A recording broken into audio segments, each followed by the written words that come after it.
m'appelle Mohamed Saleb Sonko. Je suis parmi les membres fondateurs de ce congrès de Mongone depuis des dizaines d'années.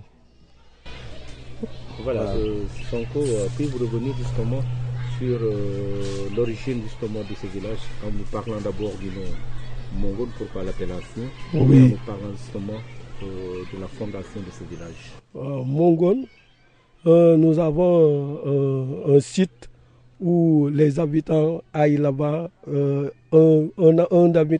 ressortissant qui est venu du sud en allant du nom Sonko, en allant vers l'est, c'est l'est, hein? En allant vers l'est, le temps des guerres. Lorsqu'il revenait, il s'est reposé sur un arbre, un fromager. C'est là-bas qu'on dit Hongo. Donc le nom de Mongone est venu de là-bas. Oui, le village, chaque fois, fait ses prières là-bas pour chercher le bonheur. Et même pendant la saison des pluies, après la saison des pluies, avant la saison et après la saison des pluies, ils font là-bas des prières pour avoir de bonnes récoltes. Donc cet arbre-là existe toujours? Oui, l'arbre était mort, mais il y a encore deux fromagers qui sont poussés là-bas. Oui. Donc c'est vers quelle année que ce village a été fondé? Oui, vers environ 1600. Oui, 1600. Oui. Aujourd'hui, combien d'habitants peut-on décompter dans ce village? Dans ce village, pour le moment, ceux qui résident ici, c'est environ 300 habitants. Parce qu'avec l'exode rural, on a des habitants qui sont de la Gambie, de Ziguinchor, de Dakar, et même en Arabie Saoudite, on a des habitants là-bas. Quelles sont les autres informations que vous pouvez livrer par rapport justement à la vie de ce village? À la vie de ce village. Le village vit de l'agriculture, de la cueillette, hein, et de l'arboriculture et de l'élevage. Oui. Et quels sont les problèmes liés justement au secteur que vous avez touché en premier, l'agriculture? Aujourd'hui, parce que lorsqu'il y avait le temps de parce que l'arachide, autant c'était des grands producteurs de l'arachide. Mais lorsqu'il y avait la Cinéor, tout ça là, il y avait des dettes. Donc ça a découragé les producteurs. Cause pour laquelle aujourd'hui il y a une minorité de producteurs.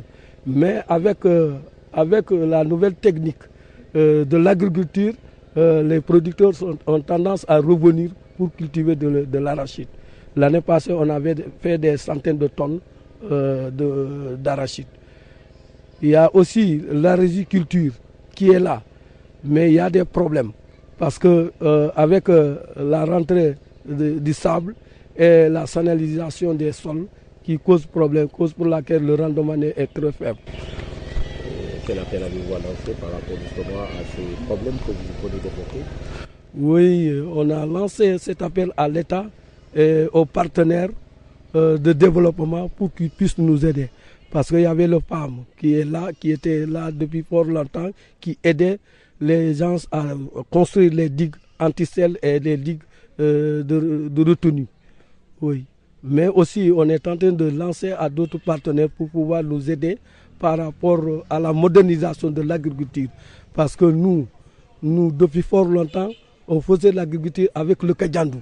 Mais aujourd'hui, on veut les nouvelles techniques, avoir les motocultures et autres, même les tracteurs pour pouvoir moderniser notre agriculture.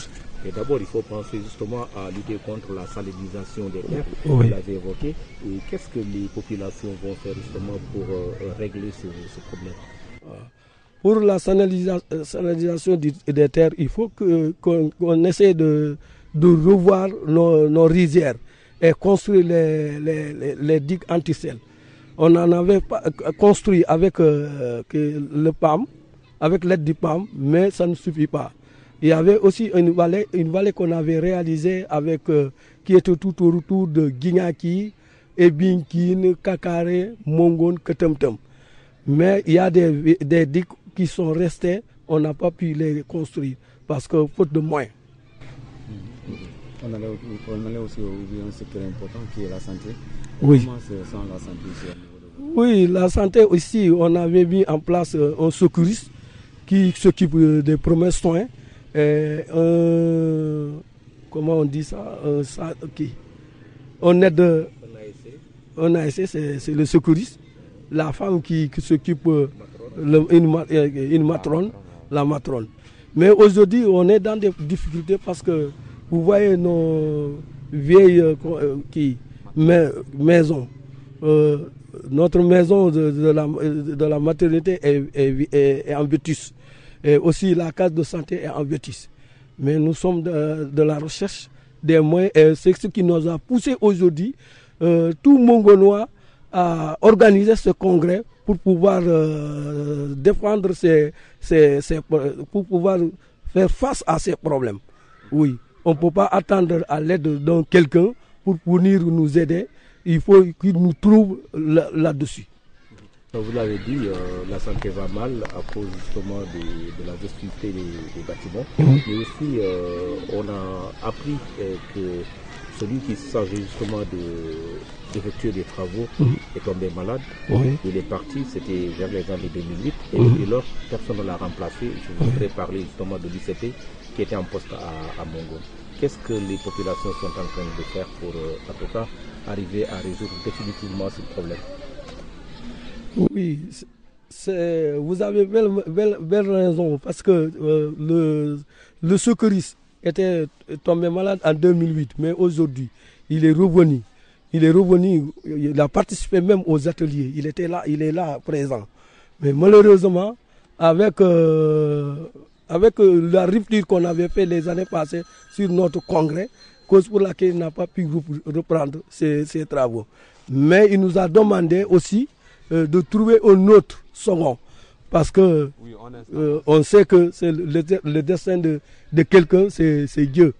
Un des 4 matins, comme il est tombé malade, donc notre cadre de santé sera fermé. Donc il nous a demandé de trouver un second. On est en train de se référer, de se faire sur ça. On est en train de chercher un autre pour le former. Du côté de l'éducation? Oui. Du côté de l'éducation, c'est vrai, on a une nouvelle création parce que vous avez vu de Binako à Mongon, ça fait au moins peut-être 1 km ou 2 km 500. Donc les petits-enfants ne peuvent pas se rendre à Binako. On a pu lutter pour avoir une école élémentaire qui est là depuis 2010. Cette année, c'est la première génération qui doit faire l'entrée en 6e et le CFE. Oui. Mais c'est nos propres moyens qu'on a pu construire ce bâtiment où on a 3 enseignants qui sont en train de faire le boulot. Mais on est en train de chercher des moyens pour pouvoir construire des salles modernes avec l'appui même de la commune. Oui. Donc, vous avez parlé justement de 3 secteurs, en agriculture, à l'éducation, à la santé. Oui. Vous vivez également d'élevage. Oui. Par rapport à ce niveau, quels sont justement les acquis et les difficultés? Oui. L'élevage, tu sais, nous sommes toujours dans l'élevage traditionnel. Hein. Nous voulons moderniser l'élevage, mais jusqu'à présent, on n'a pas des appuis par rapport à un agent expérimenté sur l'élevage, cause pour laquelle nous apposions sur l'élevage traditionnel. Mais nous voulons coûte que coûte la moderniser, parce que en la modernisant, c'est là qu'on puisse produire le plus. Et à ce niveau, quel est l'appel que vous avez annoncé à l'endroit des bonnes volontés et des autorités? À cet endroit, on est en train de lancer un appel au gouvernement avec la nouvelle méthode de l'élevage, surtout avec le plan émergent du Sénégal. on est en train de demander à l'État qu'il puisse nous aider sur la modernisation de l'élevage. Mongone fait partie justement de la commune de Guignaki, une commune qui a connu des soubresauts justement de la crise en Casamance. Aujourd'hui, quels sont les effets de cette crise dans la zone qu'on peut en tout cas sentir dans cette zone? Vraiment, il y a des difficultés par rapport à ça, parce qu'aujourd'hui, on avait organisé notre congrès, on a invité des autorités, mais aujourd'hui, on n'a rien vu comme autorité, comme le sous-préfet. Parce que par la suite, il nous avait dit que vraiment, il veut bien nous rejoindre, mais l'administration ne l'a pas permis de faire descendre sur le goudron, cause pour laquelle aujourd'hui, c'est bien vrai, nous en proposons des villages dans la zone rouge, mais on est en train de nous défendre. Parce que vous avez vu ce qui se passe aujourd'hui. Arrivé à Mongone, tu ne vas pas penser qu'il y avait la crise en Mongone. Hein? Tout le monde se déplace librement pour venir, oui. Oui. Donc vous avez connu cela? Oui, la population s'est déplacée, mais aujourd'hui, la population est revenue. Mais il y a tant d'autres qui sont là-bas, on est en train de négocier pour qu'ils reviennent. Pensez-vous qu'à travers ce congrès, cela pourra aussi permettre à ces derniers de revenir au niveau de votre pays? Oui, parce que autant, il y avait certains qui sont là aujourd'hui parmi nous, autant ils n'osent pas piétiner Mongone, parce qu'ils avaient peur de part et d'autre. Ils avaient peur du côté de l'armée, ils avaient peur du côté des rebelles, parce qu'ils ont accusé partout.